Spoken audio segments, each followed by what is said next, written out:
Well, in January this year, the cargo ship MV Raider was intercepted by the French Navy near French Polynesia in the Pacific Ocean. 5 tons of cocaine was seized from the vessel before the French personnel dumped it at sea and simply allowed the ship and its crew to sail away. The MV Raider is now in Sydney Harbour after issuing a distress call. A Pacific Beat reporter, Lucy Cooper, has been following the story closely and joins me now. Lucy, hi there.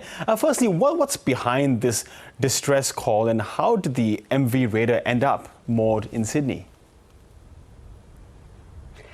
Well, the Australian Maritime Safety Authority on Thursday received a distress call from the MV Raider and its crew. That was for a shortage of food and water. So on Friday, we were actually having a look at this vessel. We've been tracking it for a number of weeks at the ABC, and we saw it nearing the coastline of New South Wales and actually very close to the mouth of Sydney Harbour. And upon further analysis, we found out that it was actually being escorted into Sydney Harbour by a tugboat, and it was taken, the MV Raider and its crew was taken to Snails Bay, which is a place in Sydney Harbour which has specialist mooring facilities for vessels who at short notice need somewhere to be moored, and then also for an unknown period of time.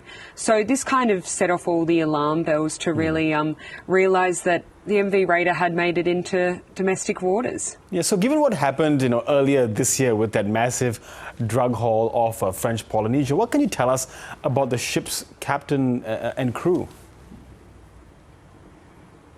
So we know that there's 11 crew on board from Honduras as well, and they left Panama. We've confirmed they made their way towards Sydney, and it was off the coast of French Polynesia in international waters.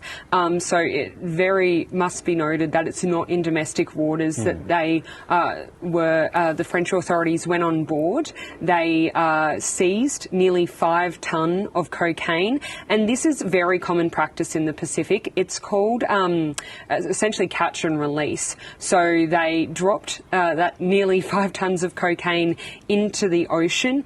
They let the ship and its crew go on its way. We then know just from maritime vessel tracking systems, it went to the Cook Islands for a number of days. It also had issued a distress signal for engine failure there. That was assessed, it was improved, made its way towards Sydney, made a quick detour up to New Caledonia, came back towards Sydney, and now that we know it is in the port at the moment. So it's been a really incredible few months.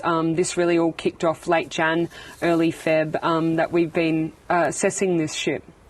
Okay, so given now it's no longer in international waters, do Australian authorities have any capacity to take any legal action against the captain and crew, or at least investigate because of how huge that cocaine seizure was? But that's now, as we know, at the bottom of the Pacific Ocean. Yeah, well, it's the question on everyone's minds. A few weeks ago, when we knew that the intended country for the cocaine was Sydney, we, called a number of maritime law experts to understand the situation, and we do think we have a pretty clear picture after having a number of chats with these experts. So because it was in international waters, Australia has no jurisdiction under our domestic law. So it's a really fascinating situation where authorities in Australia know this vessel and its crew had nearly 5 tonnes of cocaine on board that was seized and, well, essentially destroyed in international waters. It wasn't flying under an Australian flag, it was flying under the flag of Togo, an African nation. That country is known as a country that offers flags of convenience, so a lot of low oversight, low regulation.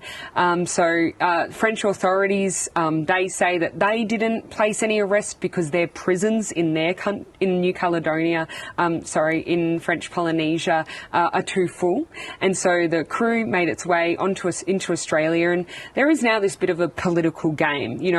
We've got the opposition in Australia saying, this is showing how, easy it is for these kind of crews to come into Australia, a question of our border control. But when you speak to those, I suppose, maritime law experts, they say, well, under our domestic law, the government has no real means to, I suppose, arrest or detain them for that cocaine shipment. There is now the question of if they will choose to, under what means. And I suppose our sources are telling us that the government may seek to go down the immigration pathway. So have a look into whether this crew, the 11 crew members, whether they have the correct visas. And that is something that they're currently exploring. But we've spoken to sources who who are in touch with the crew every day. They remain on the vessel and they would like to go home. They've told the International Maritime Transport Union that they would like to return home. They'd like to get paid first because they say that their original, kind of intent of this journey, they signed a contract to bring the vessel from Panama to Australia for new owners. Yes, and on that note, what do we know about MV Raiders owners, new or old, and then what does the future hold for the vessel itself? Will it continue to sail or just be seized or left in Sydney for a while? Well, this news really only emerged on Friday when the relevant union got in touch with the crew to understand their intention.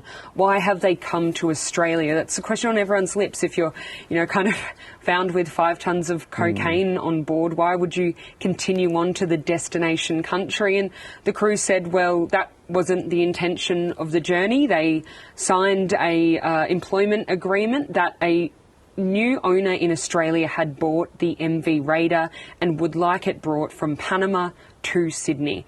Now, we have been following up and little is known about these new, this new owner. Really nothing is known about this new owner. Incredibly hard to track down. We have no information, and our understanding at the moment is that the government is investigating and seeking to speak to this new owner just to understand the intention and understand, looking at the seaworthiness of the vessel, understand if this crew is going to get paid, and really whatever that new owner has the answers to those questions will give us the, answer of what those next steps are going to be. Yeah, it's a mystery that will might continue to unravel. Lucy Cooper, thank you very much for your reporting.